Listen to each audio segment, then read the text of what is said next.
At 4:16 a.m., the church security cameras were already recording. A figure moved slowly through the hallway, dressed in full tactical gear. The person carried what looked like a hammer. Doors were opened one by one, with no sign of urgency. There was no rush, no panic, no clear target, just methodical movement inside an empty church. Less than an hour later, Missy Bevers arrived for her early morning fitness class. Missy Bevers, 45-year-old female, athletic build, light skin, blonde hair tied back in a ponytail, wearing fitness clothing. Same person, same identity, identical appearance, no variation across scenes. She never made it out alive. The killer was still inside, and the cameras had already captured everything except who it was. Nothing about the setting suggested it would become a crime scene. The city of Midlothian, Texas, was quiet and routine, a suburban area with low crime and a close-knit community. The Creekside Church of Christ was a familiar place to many locals. It was used not only for worship, but also for community activities. One of those activities was an early morning fitness class. Camp Gladiator sessions were held regularly before sunrise. Participants would arrive while it was still dark outside. Missy Bevers was one of the instructors leading these sessions. Missy Bevers, 45-year-old female, athletic build, light skin, blonde hair tied back in a ponytail, wearing fitness clothing. Same person, same identity, identical appearance, no variation across scenes. She was known for her consistency and discipline. Her routine rarely changed. On April 18, 2016, she prepared for another scheduled class. Weather conditions that morning included rain and thunderstorms. Some participants had already messaged about possible delays. Missy decided to continue with the session as planned. She arrived early to set up equipment inside the church. This was part of her normal routine. At that time, nothing appeared out of place. The building was quiet. There were no visible signs of forced entry and no indication that someone else was already inside. By that point, the timeline had already begun to narrow. Missy arrived at the church before the rest of the group. Her plan was to prepare the space before participants entered. This was consistent with her usual routine. The class was scheduled to begin around 5 a.m. Participants typically arrived just minutes before start time. Some had already indicated they might be late due to weather. Rain continued to fall across the area that morning. Inside the church, the environment remained quiet. Missy Bevers, 45-year-old female, athletic build, light skin, blonde hair tied back in a ponytail, wearing fitness clothing. Same person, same identity, identical appearance, no variation across scenes. She began setting up for the session. Equipment was arranged inside the main hall. The building lights were on. Nothing appeared unusual from the outside, but the internal timeline was already compromised. Surveillance footage shows movement inside the building earlier. The individual in tactical gear had been inside for some time, moving slowly through hallways, opening doors without urgency. There was no clear indication of theft, no visible attempt to conceal movement from cameras, which suggested something more deliberate. By the time the two timelines intersected, there was no buffer left. Missy Bevers, 45-year-old female, athletic build, light skin, blonde hair tied back in a ponytail, wearing fitness clothing. Same person, same identity, identical appearance, no variation across scenes. She continued her routine, unaware of any immediate threat. The building remained quiet from the outside. No alarms were triggered. No forced entry had been reported. Inside, the suspect continued moving methodically. Doors were opened. Hallways were checked. There was no sign of hesitation. At some point, the suspect and Missy crossed paths.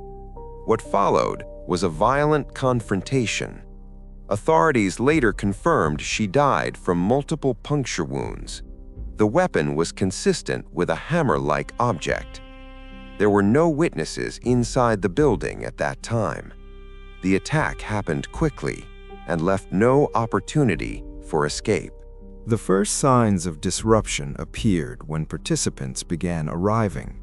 Several people approached the church expecting a normal session. The doors were locked. This was unusual for Missy's routine. She typically opened the building before anyone arrived. Some participants waited outside. Others attempted to contact her by phone. There was no response. Missy Bevers, 45-year-old female, athletic build, light skin, blonde hair tied back in a ponytail, wearing fitness clothing. Same person, same identity, identical appearance, no variation across scenes. Concern began to build. One participant eventually looked through the glass.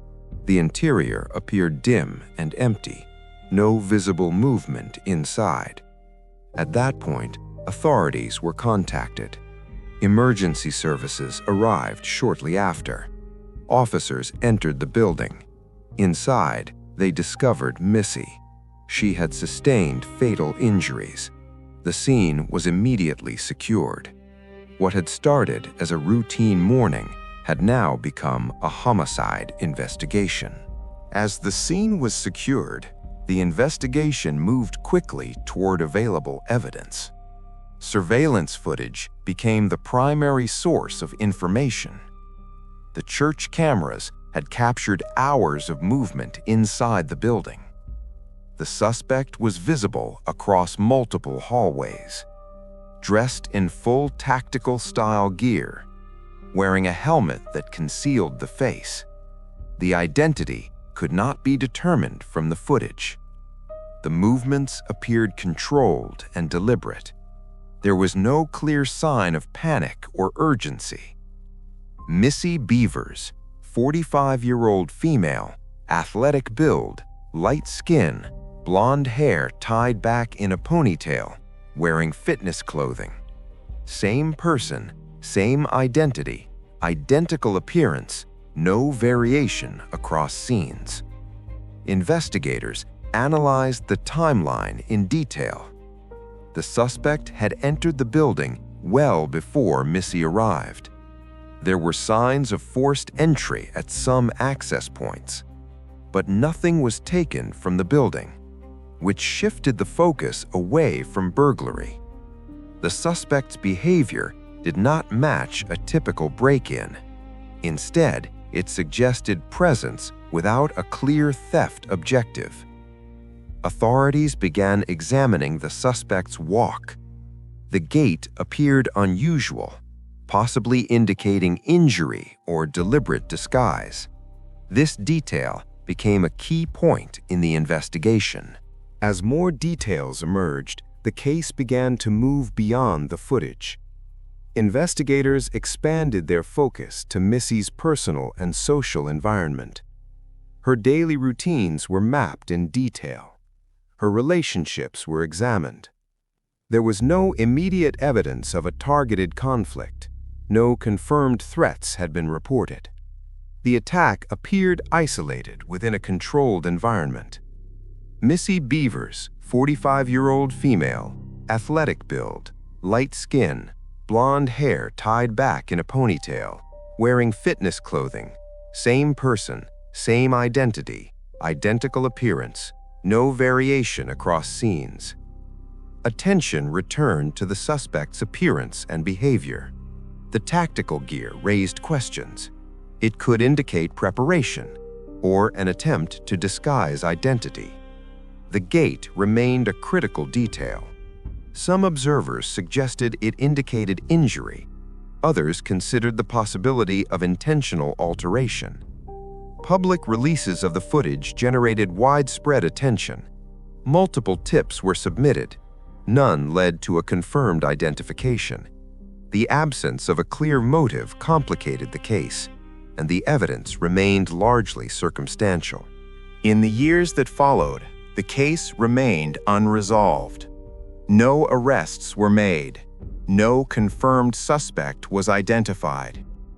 The surveillance footage continued to be the central piece of evidence. It showed presence, it showed movement, but it did not reveal identity. Missy Bevers, 45-year-old female, athletic build, light skin, blonde hair tied back in a ponytail, wearing fitness clothing. Same person, same identity, identical appearance, no variation across scenes. The investigation remained open. Periodic updates were issued. New tips continued to come in, but none provided a definitive answer. The suspect's method remained the most consistent clue. Controlled movement, deliberate pacing, no clear objective beyond presence inside the building, which raised a central question. Was Missy the intended target, or was the encounter unplanned? That uncertainty has defined the case and left it without resolution.